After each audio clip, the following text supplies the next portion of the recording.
Fair enough. I wouldn't associate it. What are the impressions of working with Brock on the line in practice, albeit just in practices, scrimmages, things like that? He's a really good player. He did a lot in Carolina. Just reading some of the stuff, a lot of the fans are missing him. I know there's that thing, he's Brandon Tanev's replacement, but at the end of the day, he brings a different style. I know you could use a vague, grinder definition to define him, but he's going to be a different player than Tanev. And that's not a bad thing at all. He's done a really good job, and it's been a lot of fun playing with him these last 4 days. Can you expand on that? Just what are maybe some of the details that maybe distinguish him from Brandon?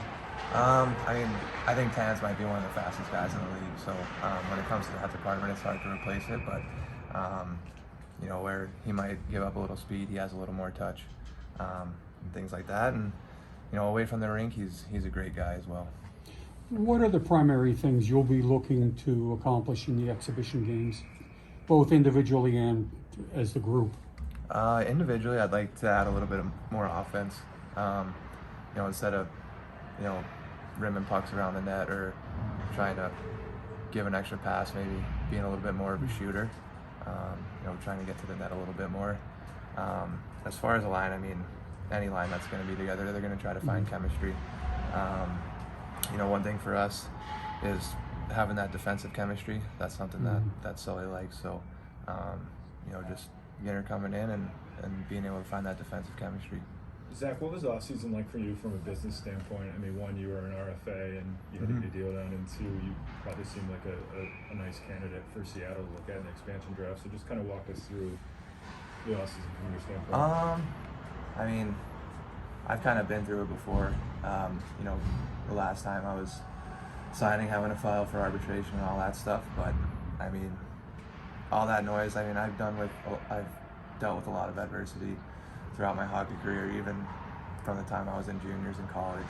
So I've been able to find a way to put that stuff out of my head, and I just kind of let the agent take care of it, and he does all the talking, and I just work on my game. Zach, you've been around these guys a lot now. I'm wondering, with regards to Teddy, who you know pretty well, where does his confidence level in his own skill rank amongst sort of guys on the team? Because he strikes me as a guy who's maybe a lot more self-confident than he shows to us, the way he says things in there. Yeah, it's funny. He actually picked me up the other day. He's listening to a podcast in Russian. He's always reading a book. I saw him reading a book in Russian.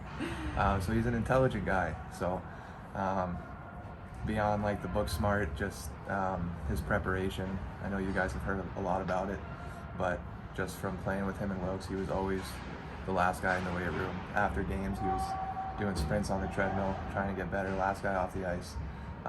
So I think he ranks pretty high in confidence, but it's from his preparation. He thinks of himself kind of like as a top 6 caliber guy. Yeah, I think he's capable of it. Yeah. He's a great player, and he puts the work in for sure. You got a bit of a raise this summer. Do you equate that with your standing in the league and with the team? I think just kind of progressively, production has gone up a little bit. I'd like to see it go up a lot more. And I did put a lot of work in this summer to hopefully execute that. I think kind of just the 5 years I've been in, I know there's been some injuries, but I think I've kind of turned a new chapter, and last season was kind of a stepping stone for that. Yeah, because Zach, you said you would cut out carbs and stuff last off season. Did you do anything similar this year, or was it sticking with that same? I was kind of sticking with it.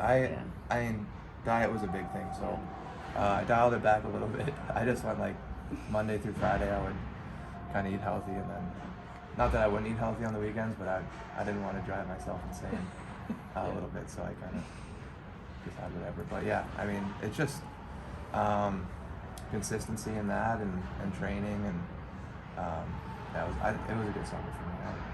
What's your treat food on the weekends?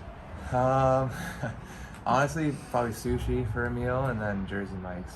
I don't know why, but for whatever reason, the club sub from Jersey Mike's has been. I've never had it. It's good. I don't know why, but.